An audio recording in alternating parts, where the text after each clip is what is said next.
All right, so let's talk about the Seahawks. I think that's another team that I think when you look at the schedule and it's like, oh, you play the Seattle Seahawks, oh, they got Geno Smith. And I'm like, why do the 49ers talk about Geno Smith the way that they do? Now, listen, I get it. Last year, 49ers swept a Geno Smith-led Seahawks. But outside of 49er losses, which 49ers have the number one defense in the NFL, right? What was one thing that we said about, like, Trey Lance? Oh, man, he's struggling during training camp. Then you come find out, like, play against the best defense in the league. That's kind of tough, right? Where that he was practicing against.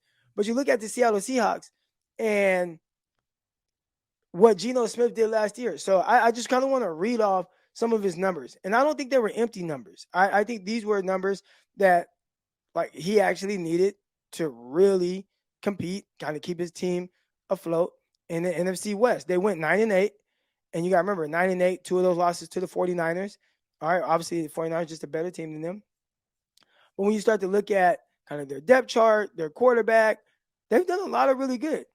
And do you not think, because let's say the Seahawks were the 49ers, and you had a quarterback in his first year starting since, maybe 2014, and he was just good. He was good. Throw for 4,200 yards, 30 touchdowns, didn't turn the ball over a whole lot.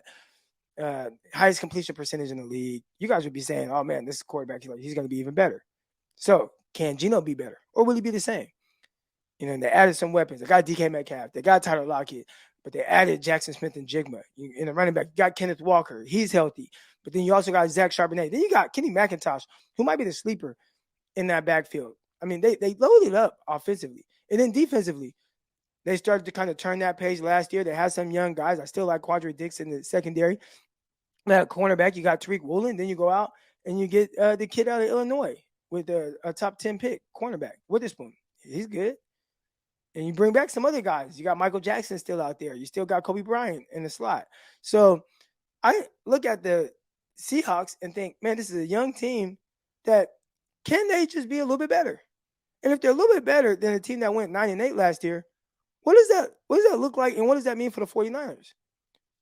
So I think right now, I definitely look at the 49ers as, hey, this is the team to win the NFC West. The 49ers have to be the favorites.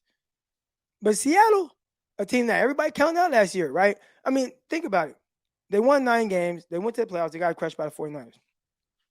But when you think about what you thought about Seattle Seahawks heading into the year, did any of y'all think they were a playoff team? I'll tell you who did.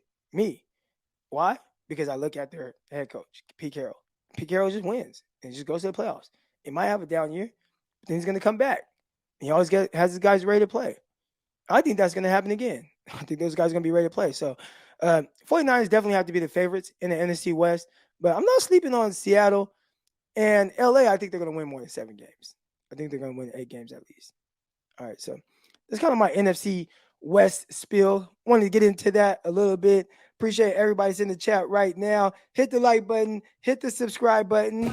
Subscribe to this video. Let's go. That's my daughter right there, Pickle.